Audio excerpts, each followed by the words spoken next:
Hello friends, देव studies से मैं पूनम कुमारी आपका बहुत बहुत स्वागत करती हूँ। दोस्तों, हम लोग पॉलिटी की सीरीज स्टार्ट किए हैं और पॉलिटी की सीरीज में जो है प्रस्तावना के बारे में हम लोग पिछली क्लास में पढ़ चुके हैं और इससे रिलेटेड जो है ऑब्जेक्टिव वीडियोस भी जो है डाउनलोड किए जा चुके हैं। तो आप जिन दोस्तों ने पॉलिटी की सीरीज में वो प्रस्तावना वाली क्लास नहीं अटेंड की है, तो आप लोग से रिक्वेस्ट है कि आप लोग उस वीडियोस को ज़रूर देखें। तो आज जो है हम लोग दोस्तों स्पेशली इस क्लास में जो है और संविधान सभा के बारे में जानेंगे। तो संविधान सभा के बारे में जानने से पहले हम लोग एक बात जान ले दोस्तों कि जो भी बच्चे, जो भी दोस्त, जो भी स्टूडेंट है जो कि आप गवर्नमेंट एग्ज़ाम की तैयारी में है, गवर्नमेंट एग्ज़ाम की इच्छा रखते हैं, तो आपको जो है पॉलिटिक्स की जो है बेसिक समझ रखनी पड़ेगी, क्योंकि पॉलिटिकल साइंस से जो है प्रश्न हर एग्ज़ाम्स में, यानी कोई भी गवर्नमेंट एग्ज़ाम के क्वेश्चंस को आप उठा लो प्रीवियस ईयर के, तो आपको जो है पॉलिटी यानी कि पॉलिटी से जो प्रश्न आपको मिलेंगे। तो पॉलिटिकल साइंस को आप अवॉइड करके जो है कोई भी गवर्नमेंट एग्ज़ाम को फेस भी नहीं कर सकते और गवर्नमेंट जॉब को ले भी नहीं सकते। तो गवर्नमेंट जॉब को लेने के लिए जो है आपको पॉलिटी की जो है बेसिक समझ रखनी पड़ेगी। तो पॉलिटी की बेसिक समझ के लिए सबसे ज़्यादा ज़रूरी जो है दोस्तों संविधान को जानना। और संविधान को जानने से पहले हम लोग ये जानेंगे कि संविधान का निर्माण किस प्रकार से हुआ। संविधान का निर्माण आपका संविधान सभा के द्वारा हुआ। तो संविधान को जानने से पहले क्योंकि संविधान से जो है सबसे ज़्यादा प्रश्न पूछे जाते हैं, तो संविधान को बेहतर तरीके से जानने से पहले हम लोग ये जान ले कि संविधान सभा क्या है।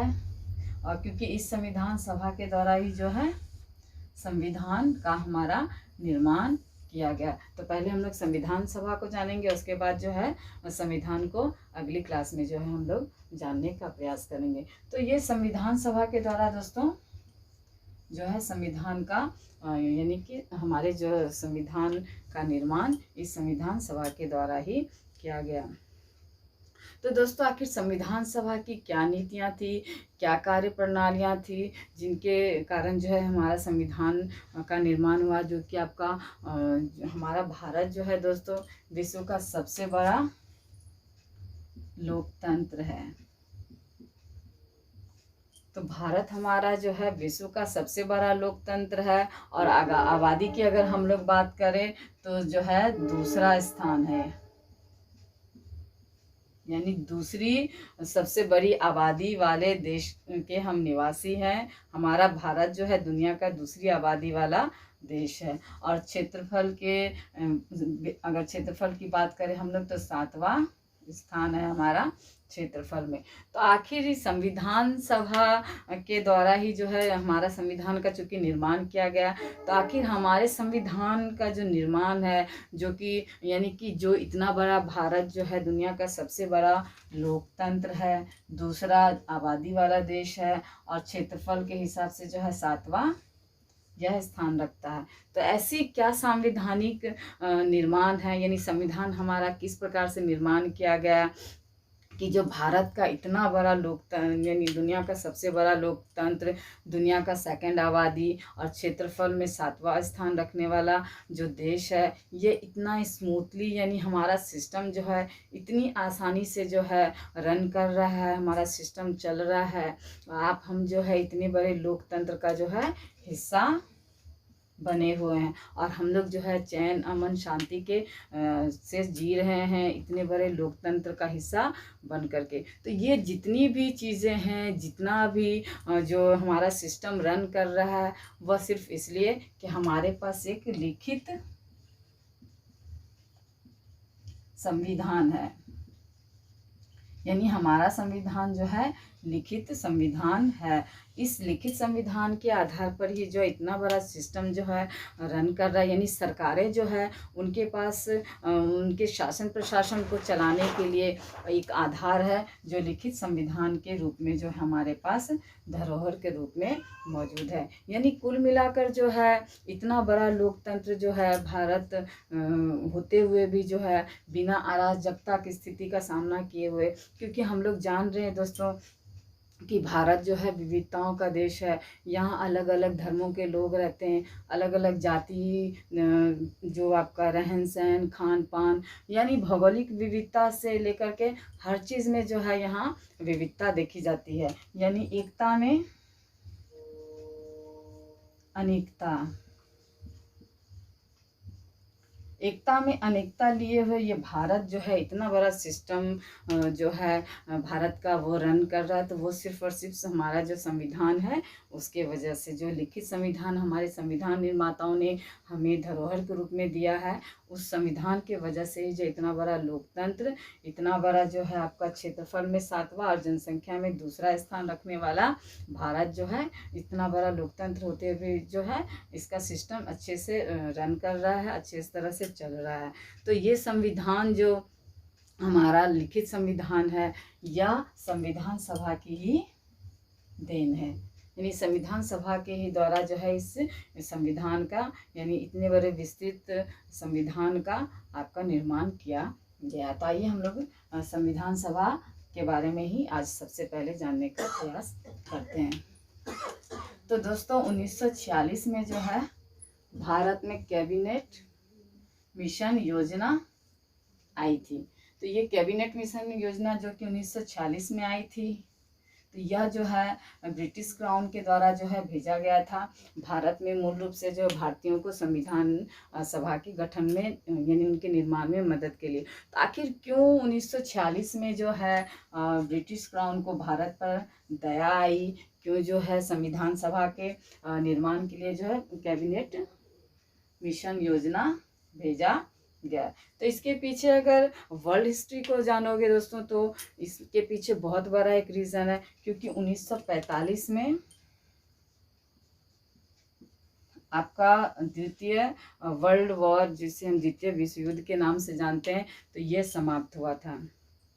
तो उस समय परिस्थितियां इस प्रकार की थी दोस्तों की, यानी कि विश्व का जो है जो बड़ी बड़ी शक्तियां थी, जो बड़ी बड़ी ताकतें थी, जैसे इंग्लैंड, आपका फ्रांस, रूस, अमेरिका, जो भी बड़ी बड़ी शक्तियां थी, उनकी स्थिति जो है यानी कि डावाडोल थी। यानी वो उनकी स्थिति कमज़ोर पड़ रही थी, और उनके अंदर में जो भी देश थे जिन पर वो शासन कर रहे थे उपनिवेश के रूप में, जिन पर वो अधिकार कर रखे थे, वो सब जो है यानी कि खुद को स्वतंत्र करने के लिए जो है एक छटपटाहट की स्थिति कह सकते हैं। यानी जो क्रांति भारत में थी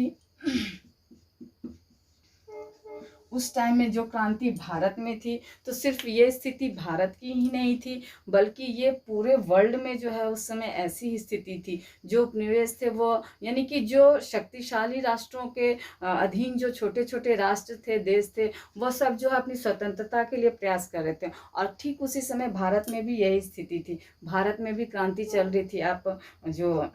आप यानी कि जो इंडियन नेशनल मूवमेंट देखेंगे तो उसको जानेंगे, तो ये एकदम वही समय रहता है। तो यहाँ पर क्या होता है कि इंग्लैंड की जो महारानी रहती है, यानी ब्रिटिश क्राउन को जो है ये अंदाज़ा हो जाता है कि अब जो है भारत को अधिक समय तक जो है दबा करके रखा नहीं जा सकता है, उसे गुलाम बनाकर रखा नहीं जा सकता। तो उसे अंदाज़ा चूंकि लग चुका होता है कि अब ये लोग जो है अपनी आज़ादी को यानी कि ले संघर्ष करते रहेंगे, बल्कि और शक्तिशाली रूप से जो है विरोध करेंगे। तो उन्हें यही सही लगा कि भाई अब इसे यानी कि आज़ादी दे देनी चाहिए। तो इस वजह से जो है कैबिनेट मिशन जो है ब्रिटिश क्राउन के द्वारा 1946 में भेजा गया, आपका संविधान के यानी संविधान सभा के द्वारा संविधान के निर्माण के लिए। यानी कि ब्रिटिश क्राउन जो कैबिनेट मिशन योजना के तहत जो है भारतीयों को यह मौका देती है कि वह अपने संविधान के निर्माण स्वयं करें, और उसके लिए जो है आप एक संविधान सभा का गठन करें। तो संविधान के निर्माण के लिए जो है संविधान सभा का गठन किया जाता है, वो भी कैबिनेट मिशन योजना के तहत। तो दोस्तों हो जाता है संविधान सभा का निर्माण, और इसके जो कुल सदस्य है आपके 389 रहते हैं, यानी 389 सदस्यों के साथ जो है इस संविधान सभा का गठन हो जाता है। तो उस समय जो दोस्तों भारत की जो आबादी थी लगभग 40 करोड़ थी। जो भी हम लोग 125 करोड़ मोदी जी का डायलॉग है ना, 125 करोड़ आबादी के हम मालिक है, तो ये जो 125 करोड़ जो अब की जनसंख्या उस समय लगभग 40 करोड़ के आसपास थी, यानी आज़ादी के आसपास। यानी अभी तो आज़ादी मिली नहीं ना, ये 1946 की बात है। तो उस समय ये 40 करोड़ आबादी थी भारतीयों की, और प्रति 10 लाख आबादी। ये प्रश्न बहुत बार पूछा जाता है दोस्तों कि कितने सदस्यों पर एक सीट निर्धारित की गई, तो प्रति 10 लाख सदस्यों पर जो है एक सीट निर्धारित की गई थी। तो 40 करोड़ जनसंख्या के आधार पर 400 सीट जो है आपके होने थे। तो 400 में 389 सीट जो इसमें संविधान सभा में निर्धारित होते हैं। इसमें जो है ब्रिटिश भारत, तो ब्रिटिश भारत के 292 सदस्य होते हैं और देसी रियासतों के आपके 93। तो ये ब्रिटिश भारत क्या है दोस्तों और ये देसी रियासत क्या है, तो इसका अंतर मैं आप लोगों को बताती हूँ। तो ब्रिटिश भारत जो था उस समय दोस्तों, ये जो है ब्रिटिश भारत के सदस्य ऐसे सदस्य थे, यानी ऐसा भारत था, यानी भारत के अंदर जो है 2 तरह के भारत थे। यानी उस समय तो चूंकि ये 1946 की बात हम लोग कर रहे थे, उस समय तो आज़ादी मिली नहीं थी, पाकिस्तान का भी निर्माण उस समय तक नहीं हो पाया था। तो ये भारत के अंदर ये जो 2 प्रकार का भारत उस समय था, एक आपका ब्रिटिश भारत और एक देसी रियासत। तो ये ब्रिटिश भारत यानी डायरेक्ट जो क्राउन के अंदर जो शासन था, यानी महारानी के अंदर जो शासन था, महारानी का जिन पर सीधा प्रशासन चल रहा था, वो ब्रिटिश भारत के अंग थे। और देसी रियासतें जैसे कि राजा महाराजा जो शासन कर रहे थे, यानी थे तो ये भी ब्रिटिश क्राउन के अंदर ही, लेकिन ये लोग जो है टैक्सेस पे करते थे, यानी टैक्सेस पे करके जो है ये अपने शासन प्रशासन को जो है चला रहे थे। हालांकि थे ये भी जो है ब्रिटिश क्राउन के अंतर्गत। तो ये देसी रियासतों के 93 सदस्य थे और आपके ब्रिटिश क्राउन के 292 सदस्य। तो ये ब्रिटिश भारत के जो सदस्य थे दोस्तों, ये निर्वाचित होकर के आए थे। तो ये भी कई बार पूछे जाते हैं ये प्रश्न की जो संविधान सभा के जो सदस्य थे निर्वाचित थे या मनोनीत थे। तो ये जो सदस्य थे दोस्तों ब्रिटिश भारत के, ये निर्वाचित सदस्य थे, किंतु ये जो देसी रियासतों के जो सदस्य थे 93, ये मनोनयन, यानी इनका निर्वाचन नहीं हुआ था, ये मनोनयन के आधार पर जो है ये आए थे आपके संविधान सभा में। यानी कि जो देसी रियासतों के राजा थे, जो शासक थे, उन्होंने जिसको योग्य समझा अपना प्रतिनिधि बना करके जो उसे यूं ही जो है आपका संविधान सभा में भेज दिया। तो ये मनोनयन के आधार पर, यानी कि मनोनयन के आधार पर भी संविधान सभा में सदस्य आए और निर्वाचन के आधार पर भी। तो ब्रिटिश भारत के सदस्य निर्वाचित सदस्य थे और देसी रियासतों के सदस्य जो है मनोनयन के आधार पर चुने गए थे, यानी संविधान सभा में भेजे गए थे। वहीं चीफ कमिश्नरी से भी 4 सदस्य थे दोस्तों। चीफ कमिश्नरी ऐसे क्षेत्र थे, जैसे अभी हम लोग 9 केंद्र शासित प्रदेश देख रहे हैं, 28 राज्य देख रहे हैं, तो उसी प्रकार से जो है दोस्तों उस समय जो है 4 जो है चीफ कमिश्नरी क्षेत्र थे। एक आपका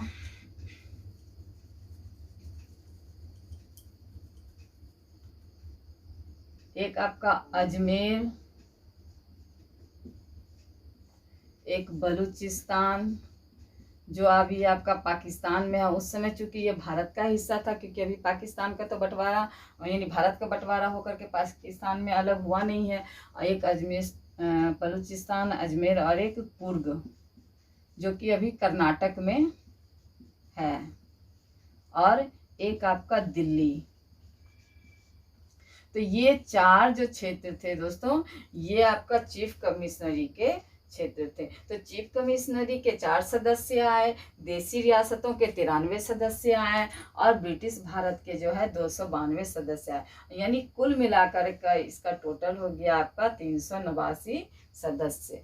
तो 389 सदस्य के साथ जो है आपका संविधान सभा का गठन हो जाता है। और इसकी प्रथम बैठक जो है दोस्तों, यानी ये तो हो गया इसका निर्माण, संविधान सभा के सदस्यों का निर्माण, यानी कि एक तरह से बेस तैयार हो गया यहाँ तक। लेकिन इसकी जो प्रथम बैठक है दोस्तों वह 9 दिसंबर 1946 को होती है। और इसमें जो है मात्र 207 सदस्य जो है उपस्थित होते हैं। तो मात्र जो है 207 ही सदस्य क्यों उपस्थित होते हैं दोस्तों? तो 207 सदस्य इसलिए उपस्थित होते हैं कि इसमें जो है यानी सदस्यता के आधार पर जो है यहाँ आपका हिंदू, मुस्लिम और सामान्य सभी प्रकार के जो है लोग सदस्य के रूप में आए थे। और पार्टी की बात करें तो कांग्रेस और जो है यानी कांग्रेस और मुस्लिम लीग ML, तो इन दोनों के सदस्य थे। तो जो मुस्लिम लीग के जो सदस्य थे दोस्तों 73 सदस्य थे। तो मुस्लिम लीग चूंकि भारत में रहना नहीं चाह रहे थे, वो अलग से अपना राज्य चाह रहे थे, तो वो इसलिए जो है संविधान सभा का सदस्य बनना नहीं चाह रहे थे, क्योंकि उन्हें भारत का हिस्सा बनना ही नहीं था। उन्हें अपना एक अलग राज्य चाहिए था, एक स्वतंत्र स्थायित्व चाहिए था, एक स्वतंत्र राज्य चाहिए था। तो इस वजह से वो जो संविधान सभा की इस पहली बैठक में जो है भाग नहीं लेते हैं।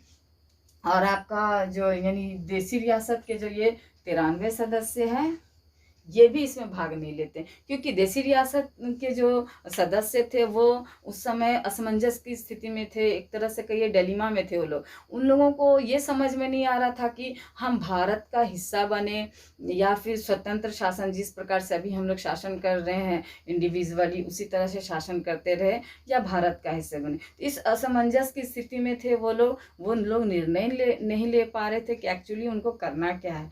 तो इस वजह से जो है वो लोग प्रथम बैठक में भाग नहीं लिए। यानी 73 मुस्लिम लीग के सदस्य और 292 आपका जो है देसी रियासतों के सदस्यों ने इसमें भाग नहीं लिया। आधे सदस्य जो है सिर्फ इसमें आए, जो कि 207 थे। इसमें दोस्तों 15 महिलाएं भी थी, यानी इस टोटल में इन 15 महिलाओं में मात्र 9 महिला जो है शामिल होती है इस बैठक में। यानी 15 महिलाएं में भी 15 महिलाएं जो है शामिल इसमें टोटली नहीं होती है, मात्र 9 महिला जो है इसमें शामिल होती है। तो 207 सदस्य के साथ जो है आपका इस बैठक का जो है आरंभ, यानी यह बैठक आपका किया जाता है 9 दिसंबर 1946 को। तो ये प्रथम बैठक जब होती है दोस्तों, तो इसका अध्यक्ष यानी अस्थायी अध्यक्ष, यानी एक प्रकार से क्लास के मॉनिटर के तरह कहिए, यानी कि जो बैठक हो रहा है उसको सही ढंग से संचालन के लिए, सही ढंग से उसकी कार्य प्रणालियाँ चले,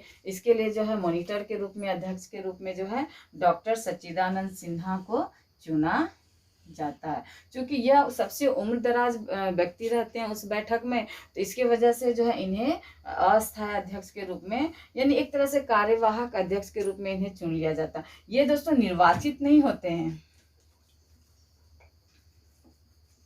ये जो डॉक्टर सच्चिदानंद सिन्हा है निर्वाचित नहीं होते हैं, बल्कि इनको ऐसे ही जो है अध्यक्ष बना दिया जाता है। और किंतु 2 दिन बाद ही इसकी द्वितीय बैठक होती है आपका 11 दिसंबर 1946 को। तो 2 दिन बाद ही जो इसकी द्वितीय बैठक होती है दोस्तों, उसमें अस्थायी अध्यक्ष चुन लिया जाता है आपका डॉक्टर राजेंद्र प्रसाद, यानी डॉक्टर राजेंद्र प्रसाद को जो है स्थायी अध्यक्ष के रूप में चुना जाता है। और ये निर्वाचित होते हैं दोस्तों, निर्वाचित होते हैं, यानी ये 389 सदस्यों के बीच इनका निर्वाचन होता है और ये जीत जाते हैं, यानी निर्वाचित होकर के जो है ये स्थायी अध्यक्ष के रूप में चुने जाते हैं। तो अस्थायी अध्यक्ष अगर पूछा जाए तो आपका डॉक्टर सच्चिदानंद सिन्हा होगा, और स्थायी अध्यक्ष अगर पूछा जाए तो आपका कौन हो जाएगा, डॉक्टर राजेंद्र प्रसाद। और यानी कि द्वितीय बैठक में जो है स्थायी अध्यक्ष का जो है चुनाव कर लिया जाता है। अब तृतीय बैठक की हम लोग बात करते हैं, तो तृतीय बैठक उसके 2 दिन बाद होती है, यानी कि 11 के बाद 13 तारीख को जो है 1946 को 13 दिसंबर को जो है तृतीय बैठक होती है। इसमें जो है दोस्तों उद्देश्य प्रस्ताव जो है पेश किए जाते हैं। तो उद्देश्य प्रस्ताव पेश किए जाते हैं आपको कब, 13 दिसंबर 1946 को तृतीय बैठक में। तो ये उद्देश्य प्रस्ताव यानी कि एक तरह से कहिए प्रस्तावना का आधार, प्रस्तावना का जो आधार आपका इस तृतीय बैठक में पेश किया जाता है आपका पंडित जवाहरलाल नेहरू के द्वारा, जो हमारे देश के प्रथम प्रधानमंत्री बनेंगे आगे चलकर। तो इनके द्वारा जो है उद्देश्य प्रस्ताव पारित किया जाता है आपका 13 दिसंबर 1946 को। किंतु यह पेश किया जाता है उस दिन, पारित नहीं होता है। यह पारित होता है आपका 22 जनवरी 1947 को, यानी पेश होता है दिसंबर में और पास होता है यह 22 जनवरी के अंत में जा करके। तो इतना टाइम क्यों लगता है दोस्तों? तो इतना टाइम इसलिए लगता है इसमें कि जो डॉक्टर BR अम्बेडकर होते हैं, डॉक्टर भीमराव अम्बेडकर, जिन्हें कि संविधान के जनक के रूप में हम लोग जानते हैं, तो ये चूंकि इस बैठक तक जो है मुस्लिम लीग भी इस बैठक में शामिल नहीं होता है और देसी रियासत भी जो है इस बैठक में शामिल नहीं होते। तो ये अम्बेडकर जी का कहना था कि चूंकि मुस्लिम लीग के सदस्य भी शामिल नहीं हुए हैं और देसी रियासत के भी सदस्य शामिल नहीं हुए हैं, तो इस वजह से जो है इस उद्देश्य प्रस्ताव को पारित नहीं किया जाए। तो इस वजह से जो है 22 जनवरी 1947 को जो है और सभी सदस्य उपस्थित होते हैं और वहाँ उस दिन जो है आपका यह उद्देश्य प्रस्ताव जो है आपका पारित हो जाता है। उसी दिन जो है सलाहकारी समिति की भी यानी इसका भी गठन किया जाता है। तो ये थे दोस्तों आपका यानी कैबिनेट मिशन योजना के तहत जो है संविधान निर्माण में क्या क्या प्रक्रियाएं हुई, क्या क्या बैठकें हुई, इसके बारे में आगे हम लोग जानते हैं कि यानी कि कुल मिलाकर जो संविधान सभा में 13 समितियां बनी थी, जिसमें कि आपका कुछ ऐसी महत्वपूर्ण समितियां हैं जिससे कि बार बार जो है प्रश्न पूछे जाते हैं। जैसे कि आपका संचालन समिति, तो संचालन समिति का हेड जो है दोस्तों वह डॉक्टर राजेंद्र प्रसाद रहते हैं। चूँकि संविधान सभा के अध्यक्ष भी वही रहते हैं, डॉक्टर राजेंद्र प्रसाद, तो संचालन का कार्यभार भी उन्हीं को दिया जाता है। तो डॉक्टर राजेंद्र प्रसाद जो है आपका संचालन समिति के अध्यक्ष होते हैं। वहीं प्रांतीय समिति की अगर हम लोग बात करें तो प्रांतीय समिति के जो अध्यक्ष है वह वल्लभ भाई पटेल रहते हैं। तो वल्लभ भाई पटेल को ऐसे भी प्रांतीय एकीकरण के रूप में जाना जाता है। तो प्रांतीय समिति के सदस्य यानी अध्यक्ष कौन होते हैं दोस्तों? तो वल्लभ भाई पटेल। वहीं संघीय समिति की अगर हम लोग बात करें तो इसके हेड हो जाएंगे हमारे पंडित जवाहरलाल नेहरू, जो कि हमारे देश के प्रथम प्रधानमंत्री बनते हैं। तो संघ का हेड ऐसे भी जो है प्रधानमंत्री होता है, तो इस वजह से संघीय समिति के हेड जो है आपके पंडित जवाहरलाल नेहरू हो जाएंगे। तो ये ट्रिक्स है दोस्तों याद करने का, आप याद रख सकते हैं इसको। अब प्रारूप समिति जो कि सबसे बड़ी समिति थी दोस्तों इन 13 समिति में, इसे ड्राफ्टिंग समिति भी कहा जाता है। तो इसके जो हेड थे BR अम्बेडकर जी थे। तो ये प्रारूप समिति का जो गठन है दोस्तों, यह यानी इसका जो प्रारूप समिति का आधार जो है BN राव के द्वारा जो है रखा गया। किंतु जब इस प्रारूप समिति का गठन हो जाता है तो उसके कार्य संचालन के लिए अध्यक्ष के रूप में जो है अम्बेडकर जी का यानी अध्यक्ष बनते। तो इस अंतर को भी आप लोग याद रखना कि अगर प्रारूप समिति का आधार तैयार करने की बात पूछी जाए तो उसका उत्तर BN राव होंगे। और इन्होंने दोस्तों निःशुल्क सेवा दी थी, यानी इस कार्य में ये जितने भी संविधान निर्माण के संबंधित इन्होंने जितने भी कार्य किए ये इन्होंने निःशुल्क सेवा दी थी। तो ये आपका प्रारूप समिति हो गया। और इन यानी कि संविधान सभा के निर्माण में जो है दोस्तों कुल अधिवेशन आपका 11+1 हुए। तो 11+1 कैसे हुए ये कुल अधिवेशन दोस्तों? तो अधिवेशन की अगर हम लोग बात करें तो 11 ही अधिवेशन हुए थे, किंतु अंतिम जो बैठक थी 24 जनवरी 1950 को हुई। तो इस बैठक को भी जो है कई बार जो है जोड़ लिया गया है कई पुस्तकों में, तो इस वजह से 11+1 कहा जाता है। यानी आपको ऑप्शन में अगर 11 और 12 दोनों हो तो आप 12 टिक करके आना, अगर ऑप्शन में सिर्फ 11 हो तो आप 11 टिक कर सकते हो। तो इस प्रकार से आप अपने आंसर का चयन कर सकते हो।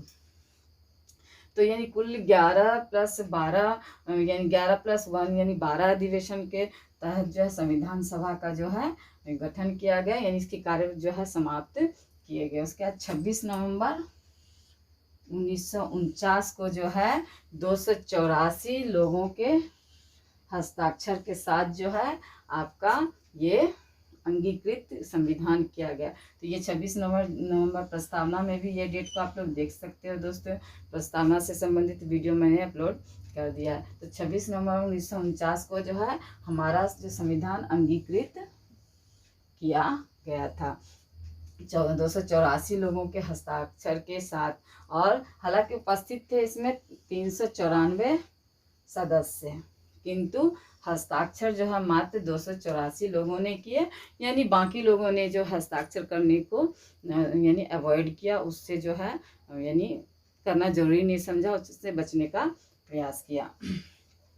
यानी 26 नवंबर 1949 को हमारा संविधान अंगीकृत किया गया और 1950 को 26 जनवरी 1950 को जो हमारा संविधान लागू किया गया। यानी हम जो है गणतंत्रात्मक, हम जो है गणतंत्र शासन के रूप में जो है भारत आपका 26 जनवरी 1950 में जो है जाना जाता है। यानी हमारा संविधान इस डेट में लागू हो गया। तो जिस समय संविधान यानी अंगीकृत किया गया आपका 26 नवंबर 1949 को और लागू हुआ आपका 26 जनवरी 1950 को, तो उस समय जो है मूल संविधान में अनुच्छेदों की संख्या 395 थी। तो कई बार जो है प्रश्न ये भी पूछा जाता है कि मूल संविधान में अनुच्छेदों की संख्या कितनी थी, तो 395, और भाग कितने थे, तो 22, और अनुसूचियां जो है 8 थी। यानी मूल संविधान में 395 अनुच्छेद, 22 भाग, 8 अनुसूचियां, और आपका यानी 8 अनुसूचियां थी, जो अभी वर्तमान में 12 अनुसूचियां बढ़ करके जो है 12 हो गई है। आपका संशोधनों के द्वारा जो ये अनुसूचियां बढ़ के 8 से 12 हो गया है। तो दोस्तों जो ये संविधान के निर्माण में जो है हमारा यानी संविधान के लिखने में, निर्माण में 2 वर्ष 11 माह 18 दिन का समय लगा था। यानी लगभग 3 साल का समय जो लगा। तो आखिर इतना वक्त क्यों लगा दोस्तों संविधान के निर्माण में? तो अगर हम लोग डीपली इसको देखेंगे तो भारत जो है हमारा 200 सालों तक जो है ब्रिटिश शासन के अधीन रहा, यानी ब्रिटिश क्राउन के अधीन रहा, इंग्लैंड के अधीन रहा। एक तरह से गुलामी का जो है यहाँ पर अंग्रेजों के गुलाम के रूप में हम लोग थे। तो जो संविधान निर्मात्री यानी सभा थी, या संविधान के जो निर्माता लोग थे, जो विशेषज्ञ थे, राजनीतिज्ञ थे, तो वो नहीं चाहते थे कि हमारा देश आज़ादी के बाद किसी तरह का जो है प्रॉब्लम फेस करे या उसके शासन प्रशासन में दिक्कत हो। तो वो एक मजबूत संविधान का निर्माण करना चाहते थे। और इस मजबूत संविधान के निर्माण के क्रम में उन्होंने क्या किया कि बहुत देशों का संविधान का अध्ययन किया। हम देखते भी हैं कि आगे जब हम लोग पढ़ेंगे कि किसी देश से नीति निर्देशक तत्व लिए गए, किसी देश से जो है मौलिक अधिकार लिया गया, किसी देश से कुछ, तो किसी देश से कुछ जो है शामिल किया गया हमारे संविधान में।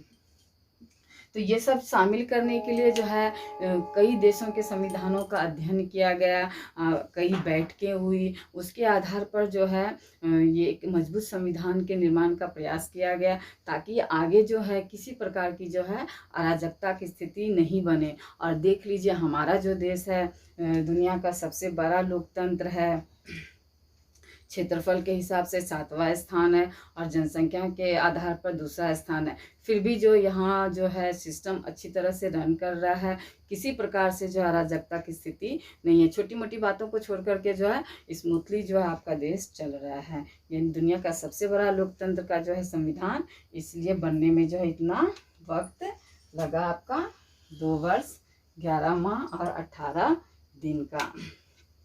और इस संविधान के जो लेखक है दोस्तों वो आपके यानी क्योंकि हम सभी जानते हैं कि हमारा जो है लिखित संविधान है, तो यह जो है ये प्रेम बिहारी नारायण रायजादा के द्वारा जो है हमारा ये संविधान लिखा गया। तो इसमें भी एक इंटरेस्टिंग स्टोरी है दोस्तों। जो पंडित जवाहरलाल नेहरू जी थे, ये खुद जो है इनके पास रिक्वेस्ट लेकर के गए कि आप जो है संविधान लिखे, चूँकि इनकी हैंडराइटिंग जो है बहुत खूबसूरत थी। और कहा जाता है कि इनके पिता और माता का जो है देहांत बचपन में ही हो गया था, इनके दादा ने इनका पालन पोषण किया था।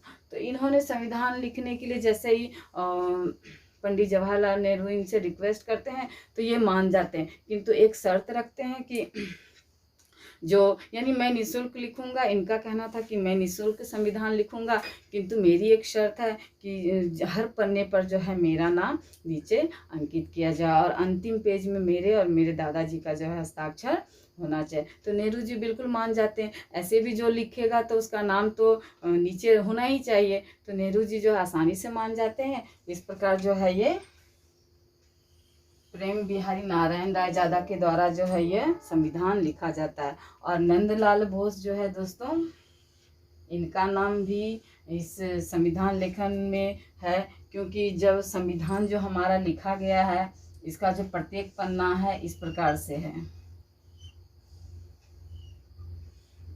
तो यहाँ जो है संविधान लिखा गया है आपका। और ये जो चारों कॉर्नर वाला साइड है, यहाँ पर विभिन्न तरह की फूल पत्तियाँ डिज़ाइन जो है उकेरी गई है, खूबसूरती के साथ जो है पन्ने को जो है सजाया गया है। तो ये सजावट जो है दोस्तों इस नंदलाल बोस के द्वारा की गई है। तो इसलिए संविधान लेखक के रूप में इन दोनों का नाम जो है आता है आपका प्रेम बिहारी नारायण रायजादा और नंदलाल बोस का। तो ये थे दोस्तों संविधान सभा से संबंधित कुछ महत्वपूर्ण जानकारियाँ। अगली क्लास में जो है हम लोग यानी पॉलिटी की जो आगे की सीरीज़ होंगी उनमें हम लोग जो है प्रधानमंत्री, राष्ट्रपति, अनुच्छेद, नीति निर्देशक, तत्व, मौलिक अधिकार, इन सब के बारे में जानने का प्रयास करेंगे। तो तब तक के लिए मेरे वीडियो से जुड़ने के लिए आप लोगों का बहुत बहुत धन्यवाद। जितना हो सके मेरे वीडियो को लाइक कीजिए, अपने दोस्तों को शेयर कीजिए, और अब तक मेरे चैनल को अगर सब्सक्राइब नहीं किए हैं तो मेरे चैनल को सब्सक्राइब भी ज़रूर कीजिए। धन्यवाद दोस्तों।